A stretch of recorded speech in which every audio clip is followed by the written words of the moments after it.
Everyone, this is Vikram Kumar and welcome to my channel. In the first part of the India China series, we try to understand the border issues between India and China.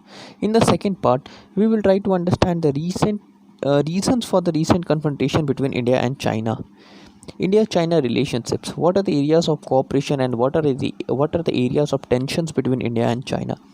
Recent aggressiveness of China.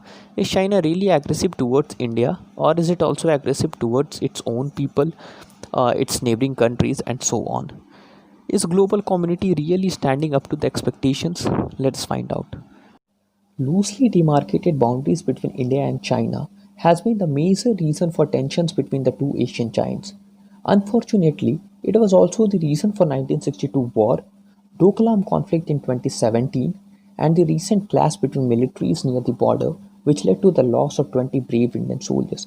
India has realized that the loss in the 1962 war was also due to the lack of mobility near the border areas, and the 2017 standoff in the tri-junction of the India, China, and Bhutan gave India new impetus to strengthen its military presence near the border. India's recent move to inaugurate Darbuk Shayok Daulat Beg Oldi Road near the LAC in the Ladakh region anchored China, which reacted back heavily by deploying large number of troops across the LAC, which outnumbered Indian militaries.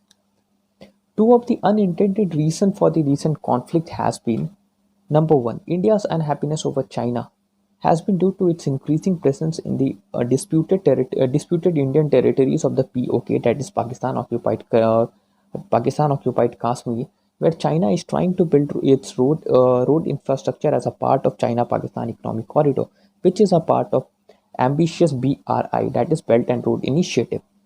China also seems to be dejected by India's move to scrap Article 370 and claiming the whole Aksai Chin as a part of Indian territory. Let us come to another slide where we will be discussing about India-China relationships. As we already know, China had war with India in 1962.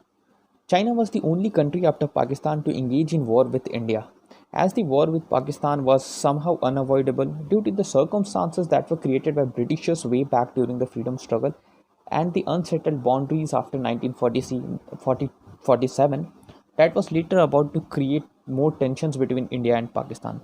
But the Chinese aggression came as a surprise to India. This made India skeptical about the Chinese intention, and logically, later the future relation between India and China was to be built on doubt and less on trust. Let us not forget the fact that India openly or overtly supported Chinese seat for the permanent member at the United Nations Security Council, which later on came as another surprise as the Chinese openly vetoed or rejected India's struggle to designate Masood Azhar as a global terrorist and Pakistan to be included in the blacklist of the FATF list for its support to terrorist activities.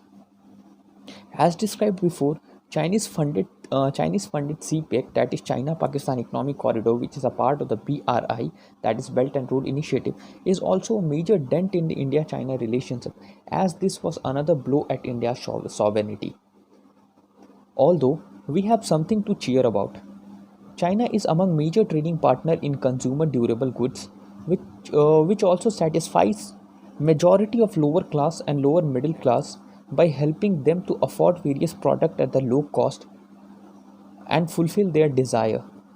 And also recent days there also has been a lot of corona assistance by the Chinese authority, where they have been providing us with the PPE kits and all those technical assistance and the test kits and so on. It has also been reported that China was the major supplier of the hand wash to India.